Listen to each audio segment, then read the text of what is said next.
Assalamualaikum warahmatullahi wabarakatuh.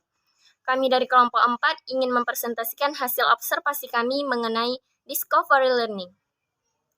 Sebelumnya saya ingin memperkenalkan diri saya, nama saya Putri Nurjannah, dan teman-teman saya, Elviani, Alida Rizkiyah Putri, dan Nahdlatul Amnah.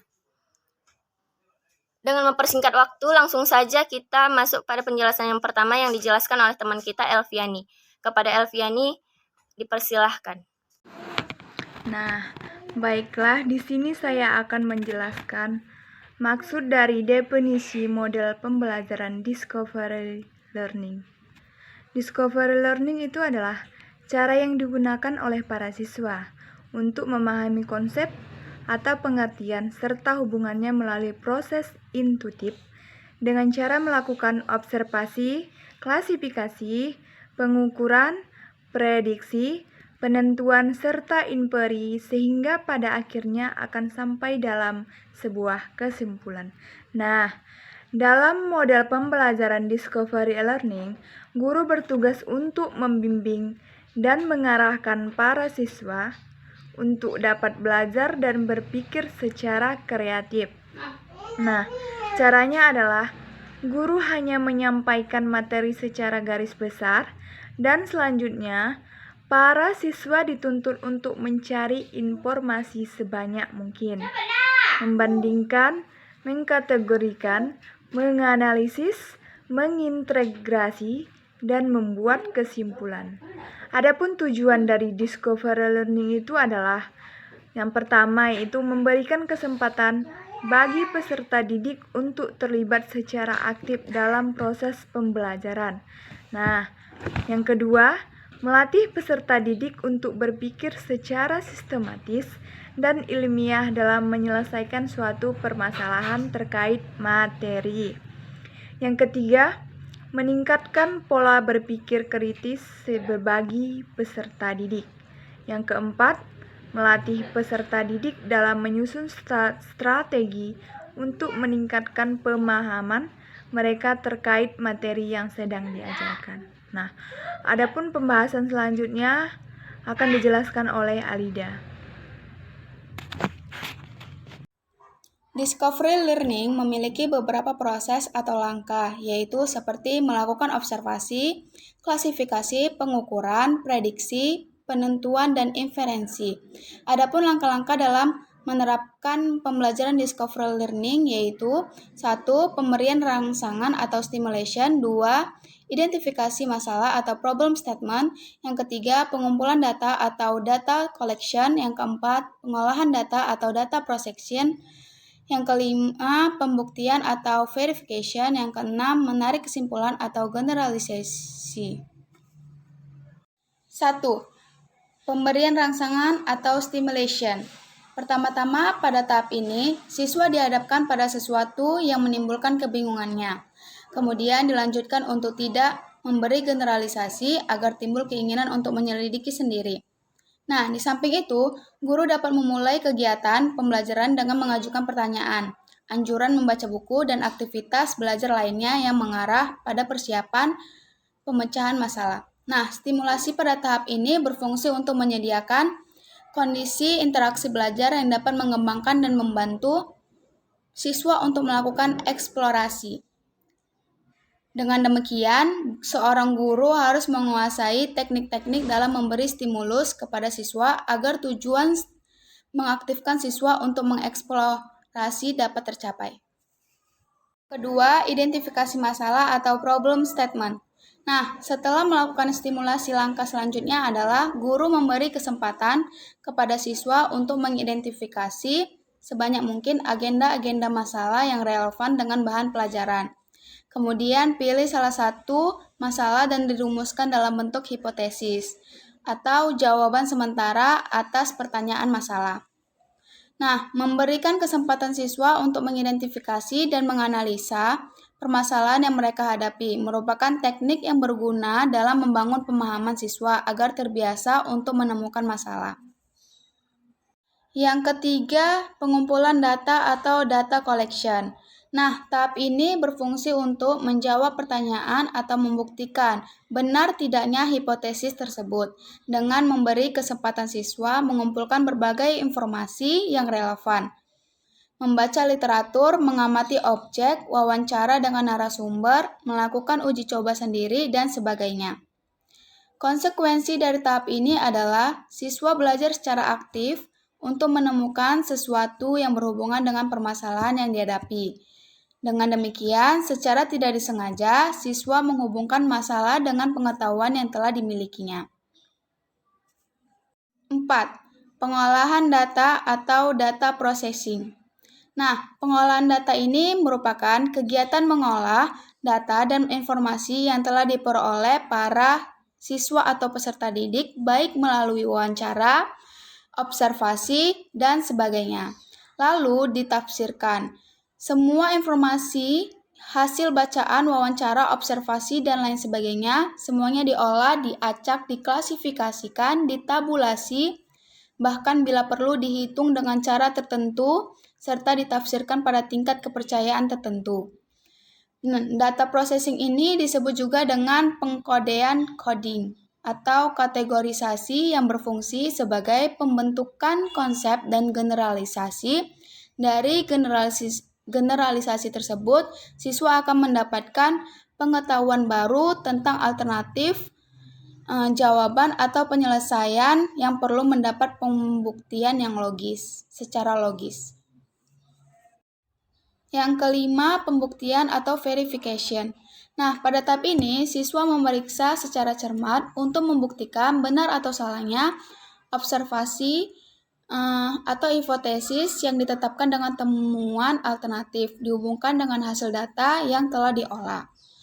Verifikasi ini bertujuan agar proses belajar berjalan dengan baik dan kreatif jika guru memberikan kesempatan kepada siswa untuk menemukan suatu konsep, teori, aturan, atau pemahaman melalui contoh-contoh yang ia jumpai dalam kehidupannya sendiri. Berdasarkan hasil pengolahan dan tafsiran atau informasi yang ada, pernyataan atau hipotesis yang telah dirumuskan terdahulu itu kemudian dicek apakah terjawab atau tidak, apakah terbukti atau tidak. Terakhir, yang keenam yaitu menarik kesimpulan atau generalization. Nah, tahap generalisasi ini adalah proses menarik kesimpulan yang dapat dijadikan prinsip umum dan berlaku untuk semua kejadian atau masalah yang sama dengan memperhatikan hasil verifikasinya. Nah, dalam mengaplikasikan model discovery learning ini, guru akan berperan sebagai seorang pembimbing yang mana akan memberikan kesempatan kepada siswa untuk belajar secara aktif. Selain membimbing siswa, guru juga bertugas mengarahkan kegiatan belajar siswa agar sesuai dengan tujuan pembelajaran tersebut. Nah, pada penerapan model discovery learning ini, guru akan memberikan kesempatan kepada siswanya untuk menjadi seorang problem solver, sehingga selain dapat meningkatkan kemampuan akademik siswa, model pembelajaran ini juga dapat meningkatkan motivasi belajar siswa. Saya akan menjelaskan hasil observasi yang saya amati di UPTD SPF SD Negeri Asamtola. Lokasinya ada di Pulau Banyak Barat. Itu ada 3 tahap aktivitas guru terhadap peserta didik. Tahap yang pertama itu ada yang namanya stimulation, yaitu pemberi rangsangan. Aktivitas guru dan peserta didik itu siswa dihadapkan pada suatu permasalahan agar timbul keinginan untuk menyelidiki sendiri, mencari tahu sendiri. Itu guru dalam memulai dengan mengajukan pertanyaan atau seperti membaca ke depan dan memberikan aktivitas lainnya yang mengarahkan pada persiapan pemecahan masalah. Tahap kedua itu ada yang namanya problem statement, yaitu pernyataan identifikasi masalah. Aktivitas guru dan peserta didik itu setelah dilakukan stimulation, yaitu pemberi rangsangan, itu guru memberikan kesempatan kepada siswa untuk mengidentifikasikan sebanyak mungkin masalah dengan bahan pembelajaran. Kemudian dipilih salah satu untuk merumuskan dalam bentuk hipotesis. Yang tahap ketiga itu ada data collection, yaitu pengumpulan data. Aktivitas guru dan peserta didik itu guru memberikan kesempatan kepada siswa-siswanya untuk informasi sebanyak-banyaknya. Apa yang diketahui siswa itu guru menerima jawaban-jawaban dari siswa tersebut dari pola pikir yang berbeda-beda.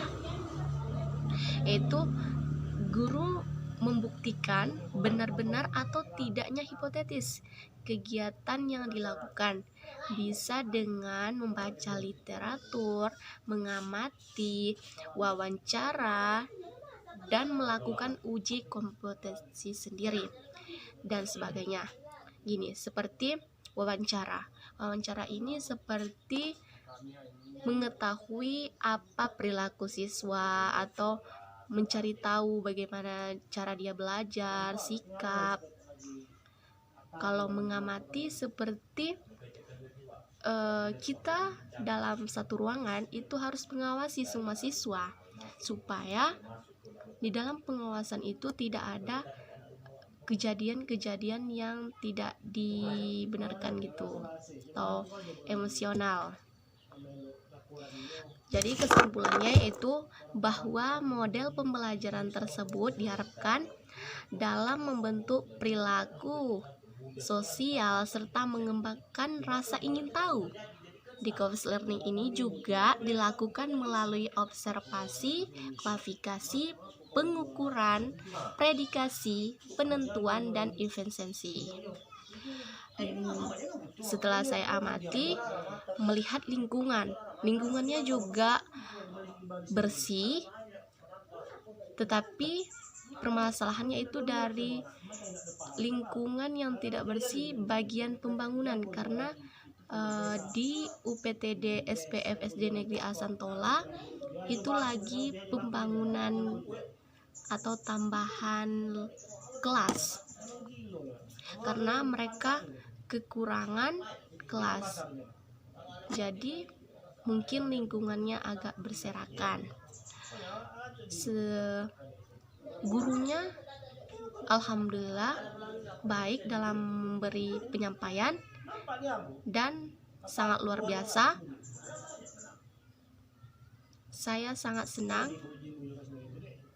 berada mengamati di UPTD SPF SD Negeri Asantola. Terima kasih. Saya tutup dengan wassalamualaikum warahmatullahi wabarakatuh.